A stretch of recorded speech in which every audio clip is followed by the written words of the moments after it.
What's up, my Beardos and Weirdos? Today we're diving right into r/SuperNovaRevenge. Both of these are going to be cross-posts because they were so good from other pages, such as r/NuclearRevenge and r/ProRevenge, that they wound up on r/SuperNovaRevenge. Today's video is going to be extra long because it's the 1,000 subscriber special. So both of these stories are pretty long. At the end of the video, I'll also talk about some funny things I noticed in the comment sections. We're going to jump right on into it. Cross-post from r/ProRevenge because it belongs here. Original title: I got back at childhood bullies by destroying an entire town. Here's a quick edit at the top. Moving on. Pardon for my English, as it isn't my first language. I was browsing r/AskReddit and came across a thread about whatever happened to that trenchcoat kid at your school. I was that trenchcoat kid, and I came back in town and destroyed it years ago. As a background, I grew up in a conservative little town in a conservative rural area, heavily dominated by religion. This makes people put great stock on moral purity and appearances.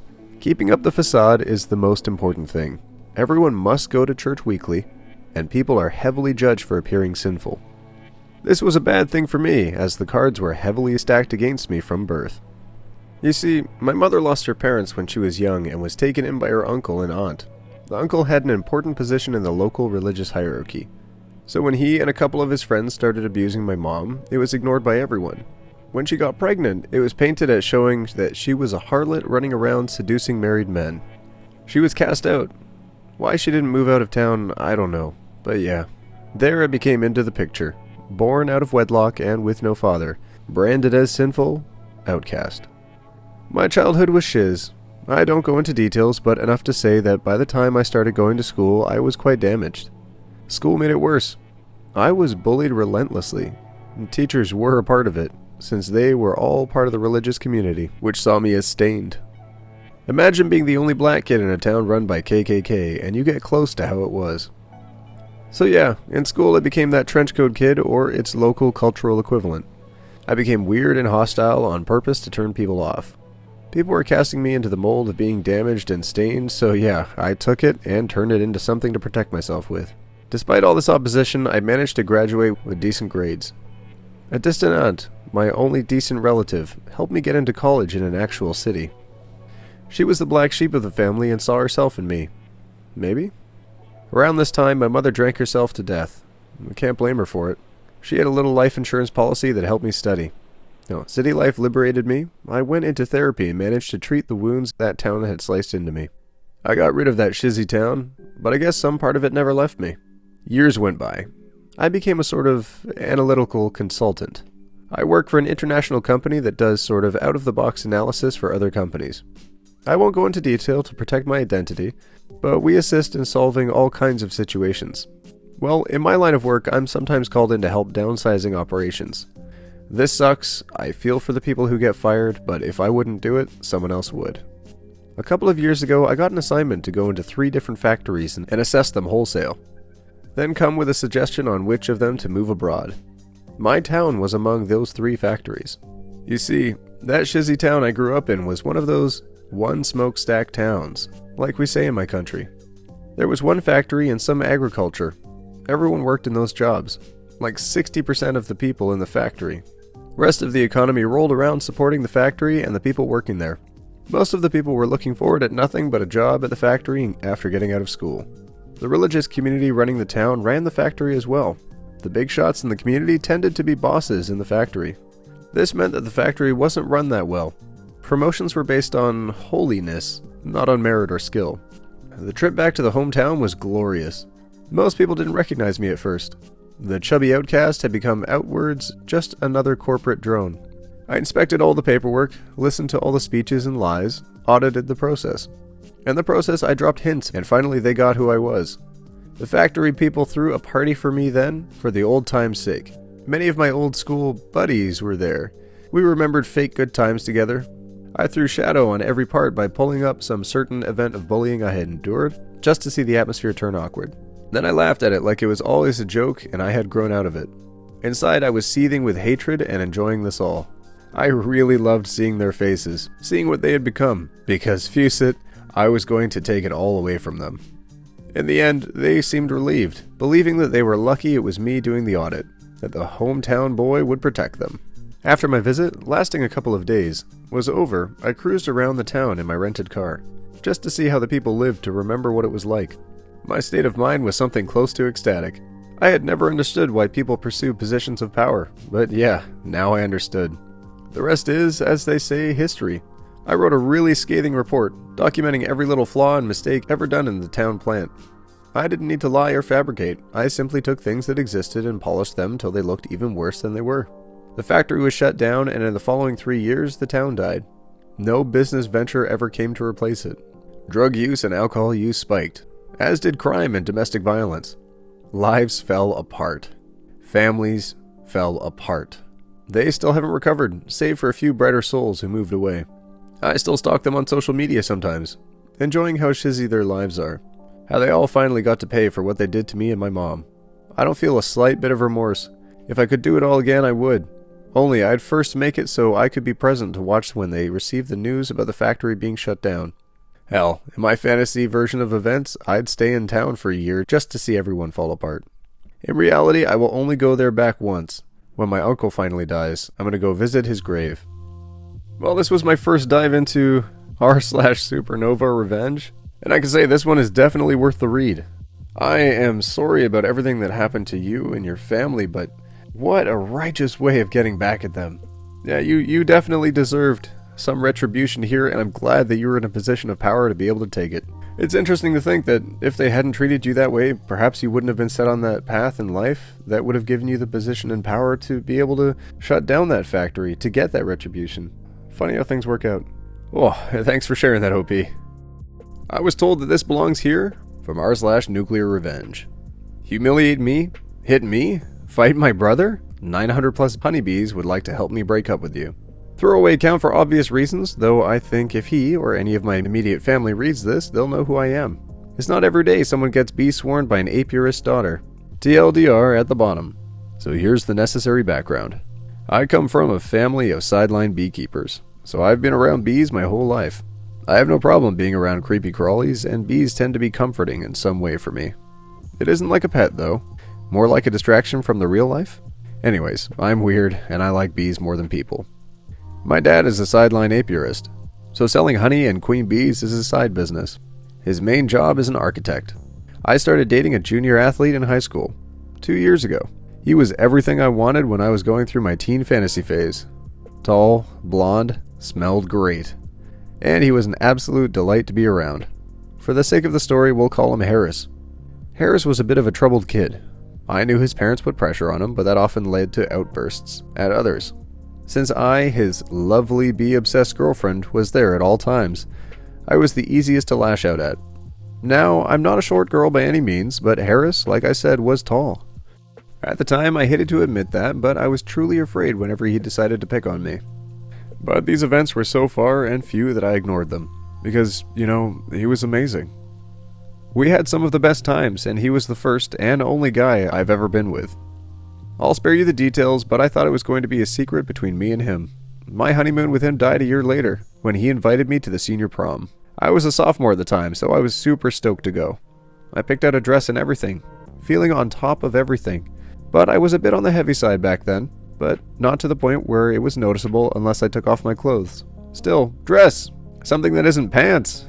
I was excited. Who cares about arm fat? Well, apparently all of Harris's friends do. I almost forgot that these guys and girls were athletes, and I was not. As soon as I caught up with them, I found that they were in a total joking mood. Great, I love jokes. So, OP, Harris really loves you, said one of his friends.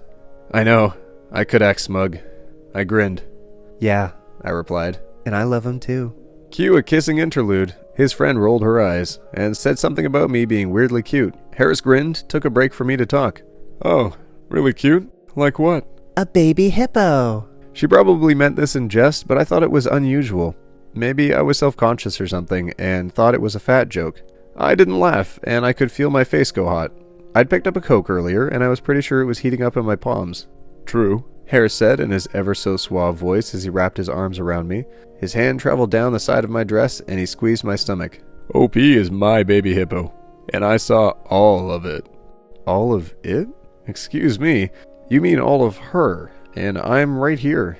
regretting to have ever come here. Insert more laughter here. Then their conversation took off. And I mean, it went from 0 to 100 really quick. He spilled the honey and told his friends, all 5 people here, about how me and him did the sexy business. He said some off-putting comments about my body and the parts he wanted to touch. I was trying my damn hardest not to cry, since this could have been a harmless joke on their part. Needless to say, I wasn't having any of it, so I excused myself. Not to the bathroom, but home. I called my dad to pick me up, and not to let Harris's dad know. I wasn't in the area during spring break. My dad flew me and my brother, a year younger, 15 at the time, out to Pennsylvania for a vacation. He went to the Hershey's chocolate factory and all, and I had the chance to clear my head. As far as I can remember, this was the last time my dad was actually pleased with me. When we returned in 10 days, Harris popped in a visit at the time he knew my dad wouldn't be home. My brother was in, as he usually was, playing Minecraft on his PC in his room. I thought Harris visited to apologize for the whole baby hippo thing, but I was grossly mistaken. He punched me, in the gut. I'd never been punched before up until now, and it was truly horrible. Not only did it hurt like hell, but it damn near made me puke and knocked the wind out of me at the same time. He grabbed me by the shoulders and shouted at me. He said that I shouldn't have left prom, how I shouldn't have embarrassed him in front of his friends, and then I should have called him when I was in Pennsylvania. My brother came running down the stairs when he heard the commotion, and I had this urge to bend over and stay bent over, so I couldn't really focus on him. All I knew is that he went after Harris, cursing, shouting, and crying. I ran the other way, the best I could, trying to breathe first and foremost. It was hard to do anything or think straight with this horrible taste in my mouth and nasal cavity, like I'd thrown up inside my nose or something. It was gross, and it certainly pissed me off. Going for my phone was difficult, since Harris had already found his way away from my brother, begging me not to call the cops. I almost got the landline, too, but Harris snatched it from my hand, broke the cover, took out the batteries, and then proceeded to beg again. This time, he didn't touch me, and I told him to get the hell out. I cleaned up the house, so my dad wouldn't see any of this. This was going to be my first and last fight with Harris, or so I hoped. At least he didn't check the landline. My brother was more injured, and certainly devastated. He couldn't even ask if I was okay, and I took a look and knew he wasn't, and only proceeded to cry. He really looked up to Harris. Let's go about 5 hours ahead, 10 p.m., and I'm still seething. We found out my brother has sprained his wrist, so we rigged up some sort of easy-to-remove ice thing. My dad was a hard man, so I knew he would get upset at first when he saw the mess we'd gotten into. I can't remember what my intention was, whether I was going to tell him about Harris or not. I knew he would be back the day after, so I had to exact my revenge right now. I shut the doors, windows, and waited for my brother to go to sleep. Now came the tidy bits. I shimmied into the other set of beekeeper clothes, the ones my mom wore when she was going around to check the apiary. I got the veil, the gloves, the boots, Gotta be prepared. That night was particularly cold, and it felt very unreal. I was unpacking thousands of honeybees, moving them around until I got the right numbers of frames, all under my dad's nose, and I was going to release them on a living human being. We had roughly 30,000 bees per hive, and around 150 hives. Like I said, it was a side business, and we needed honey. I knew at the time that 1,000 or so bee stings could kill, and I wasn't planning on going to jail. I was just going to make this hurt like hell. I isolated a fair number of bees between 2 frames, with a bit of difficulty. There were maybe 900, 950. Not all of them would sting him, but I wanted to get back at him for everything. Who punches their baby hippo, right? Once I had my bees in place, I set the single frame in its own hive closer to home. I called him and told him that I wanted to work some things out with him. No violence, none of that stuff. I lied through my teeth, telling him I won't tell my dad, and that I was doing all right. He showed up 5 minutes later and stepped up to my door. The porch light was the only thing illuminating him, and the rest of the place was dark. I removed the frames from the hive. I walked up behind him, beekeeper boots squeaking on the steps, frame in my hand. "Hi, Harris," I said. I thought it would sound cool, but I was crying. My voice broke. Voice breaking was the least of Harris's problems. At the moment, anyway. I was holding 2 open frames with almost 1,000 bees. Some of them were flying around, but I was fully protected. Harris? Not so much. I swatted him with 1 frame and thrusted the other against his mouth, hoping I could get at least a single bee between his lips. A single bee sting hurts like hell, and will hurt for a while. But the thing about bees is that they're a part of a true hive mind.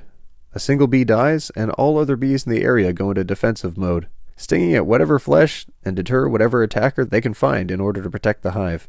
The frame I hit Harris with likely killed a few. The resulting scream was insane. I'd never heard him scream before. I almost expected the bees to fly away and hide in some other hive, but no. When bees defend, they really defend. It didn't help that Harris wore short sleeves and his neck and face were exposed, so the bees went for that. Fortunately for him, none of the bees went inside his mouth like I intended. They weren't stupid and wouldn't do that. Instead, they just kept stinging him. I ended up falling down the stairs and scrambling into the dark, looking for a way to get away from him. Looking back, though, he was in no position to fight, and I shouldn't have ran. But I did, and I got to watch him try to fight his way through the cloud of bees. I think he learned that killing one bee won't scare the swarm. TLDR, boyfriend reveals secrets, punched me for getting mad at said secrets, and sprained my brother's wrist. I dumped bees on him. Aftermath. He didn't die, he just took forever to recover, and he was pockmarked by scars. Me? I actually spent time in jail, but I wasn't sentenced. My dad was extremely upset at me for using bees as weapons, and I am currently in the process of working off that payment. He doesn't look at me the same anymore, and I feel really bad about that. I just wished I'd gone to him first. Wow, Opie, that's quite a story. I mean, assaulting your boyfriend with bees is probably not the best idea. I understand wanting to get revenge, but yeah, there are definitely consequences for those kind of actions. I really hope that he also suffered consequences for his actions. I hope that he spoke up about it and that he was able to learn from the experience and receive punishment. Thanks for sharing that, Opie. What a weird way to get revenge. I've never seen someone use insects to get revenge before, so points for creativity. Alright, and here's that comment section I was talking about. That ending, wow. Yeah, OP really kicked it in orbit on this one. Orbit, more like the sun, or maybe a black hole. Speaking of black hole, I'll also cross-posted an r/black hole revenge. Supernova is the top, stop making more, people. How many layers of revenge subreddits are there? I don't know. Petty, pro, nuclear, supernova, black hole, Thanos. That's every revenge subreddit that I know. r/regular revenge. r/Armageddon revenge. r/supernova revenge. r/Big Bang revenge. r/reality shattering revenge. r/Thanos snap revenge. r/false vacuum revenge. r/revenge. r/8th sub. r/found the mobile user. r/gamma ray revenge. r/decimating revenge. r/universe ending revenge. r/universes collide revenge.